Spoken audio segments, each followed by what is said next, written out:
don't think that the government should be able to break in your door on what was the guise of making sure there was nobody in the houses, but in actuality, they were taking people's weapons, and that's wrong. If I just saw one person's head roll, this one lieutenant made all the decisions. And now he's been fired and we're moving on and we're a better force. That wouldn't really do it for me. You know, what should be done, a precedent should be set whereby, you know, that doesn't happen again, because people are going to be on their guard now. We're not forgetting. I'm not forgetting. Half the people I talk to in town aren't forgetting. And they're supposed to be looking after us, government and RCMP. It's not happening. Do I feel like they've slighted me, like they've kind of thrown their garbage in my yard? Yeah, a little bit, and I kind of like them to come pick it up a little bit. I have to be able to trust my RCMP, otherwise it's all for naught. If I can't trust them, then what are they there for? They're not public servants if I can't trust them.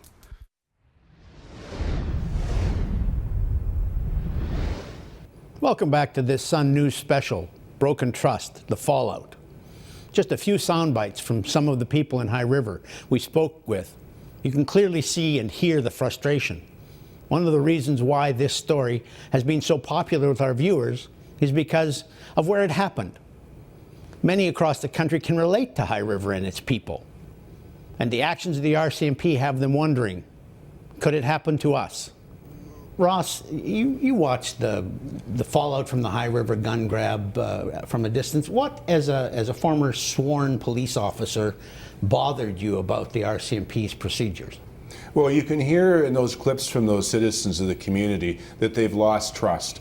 You know, where you establish trust is, what are you going to do when I'm not watching you? Do I feel confident if I give you my bank card and my PIN, you're not going to abuse it, I can rest, right? Or am I concerned about you?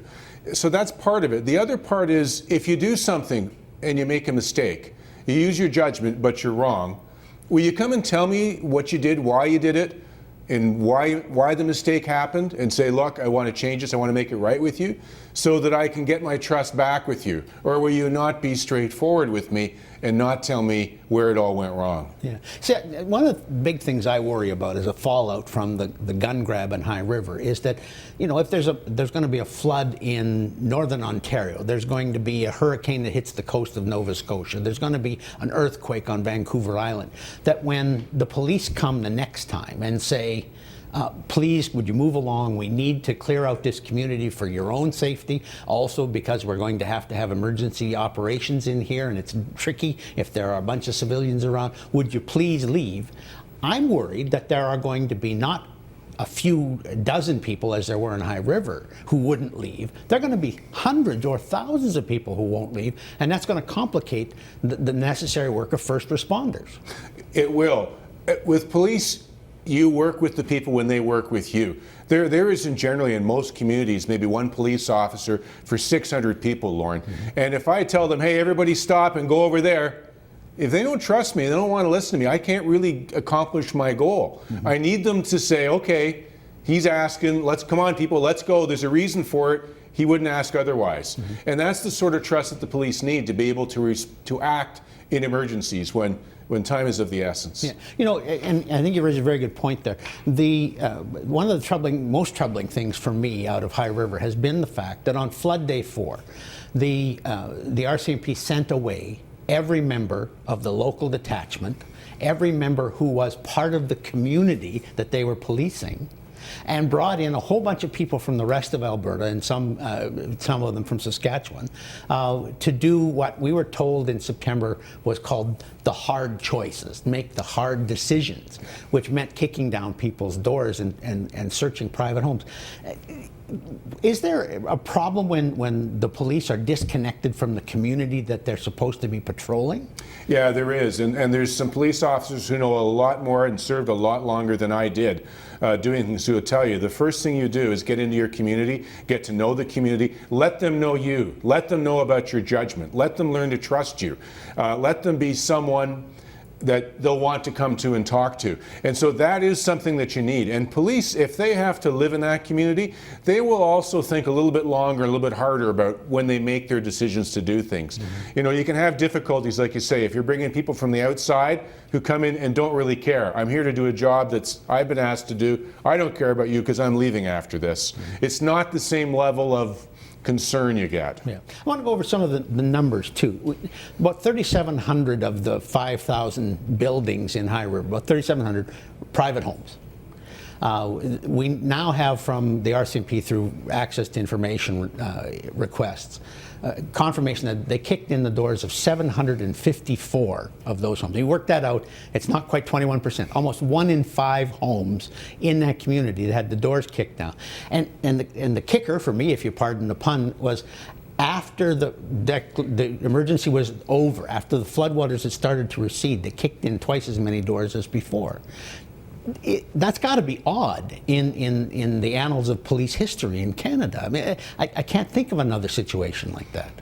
Well, it's beyond odd. I mean, one thing most people don't realize, ingrained in Canadian law, the maximum sentence for breaking into a house, Lauren, is 25 years. It's considered your castle. That's still on the books today. 25 years if you break into someone's house, because that's the way the law has considered it. The Supreme Court has said since the Supreme Court was founded, before you enter into someone's home, if you can get a warrant, you go get a warrant. The court has not even blinked on that. And to just so cavalierly go through here without being able to present the authority, who gave the order, and why they did it, I mean, that's something every officer knows, that if I use force, I have to justify it, and I better be able to justify it as soon as I'm asked, not months later. Well, and once the flood waters are receding, there's judges around all the time. You could have a judge in town come and set up in a tent to ask for individual warrants for individual houses. It's an atrocity. It really is. Ross, thank you very much. Appreciate it. Thanks, Lauren. Scott Reid is the MP for the Ontario riding of Lanark, Frontenac, Lennox, and Addington. He too is concerned about the possibility of a recurrence of this type, and has taken a big interest in what Mounties did in High River last year. He joins me now from Ottawa. Scott, thank you very much for joining us on this special. You know, you're quite a distance from High River. What is it most that prompted you to ask lengthy order paper questions earlier this year about the Mounties' activities in June and July of 2013?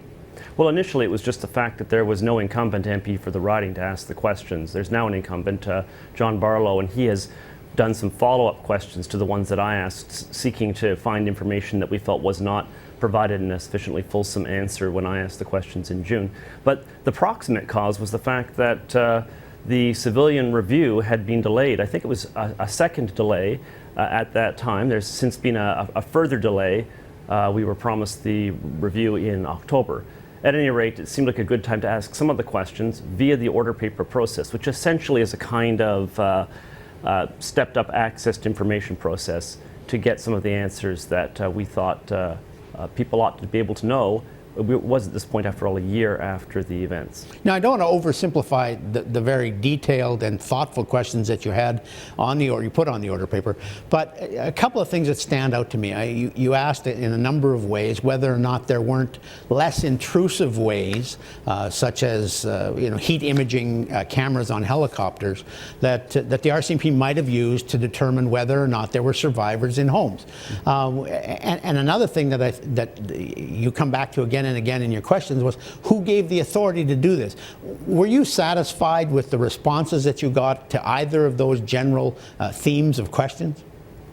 They were helpful in some regards. We did get some additional information, but some of it was not as fulsome as we would have liked. In one example, we made an inquiry and were told, well, it would just be too much